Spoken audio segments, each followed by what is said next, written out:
ఇప్పుడు నీకు 10 ఏళ్ళు వచ్చాయి కాబట్టి మనం కొన్ని స్మాల్ రూల్స్ ఫాలో అవ్వాలి. ఎలాంటి రూల్స్ అమ్మా?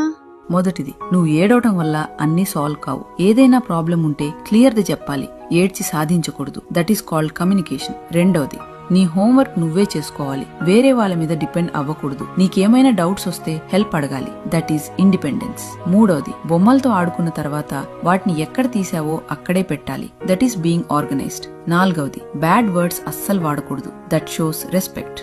ఐదవది, నువ్వు తప్పు చేసినప్పుడు మనస్ఫూర్తిగా క్షమాపణ చెప్పాలి. That is responsibility. ఆరవది, తెలిసిన వాళ్ళని చూసినప్పుడు మంచిగా పలకరించాలి. That is good manners.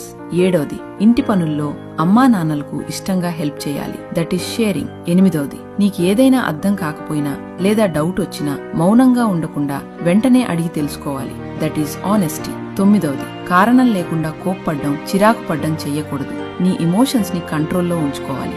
పదవది, ప్రతిరోజు కొత్తగా ఏదైనా నేర్చుకోవడానికి ప్రయత్నించాలి. That is growth. సరే నాకు అర్థమైంది. Very good. ఇవాళ ఈ రూల్స్ స్ట్రిక్ట్ గా అనిపించొచ్చు, కానీ రేపు మీ పిల్లల భవిష్యత్తుకు ఇవి చాలా అవసరం. బాల్యంలో నేర్పే క్రమశిక్షణే జీవితంలో బలంగా మారుతుంది. ఈ చిన్న పాఠాలు గొప్ప జీవితాలను తీర్చిదిద్దగలవు. ఈ మెసేజ్ ని పిల్లలను పెంచుతున్న తల్లిదండ్రులకు షేర్ చేయండి. నెక్స్ట్ ఏ టాపిక్ మీద వీడియో కావాలో కామెంట్ చేయండి.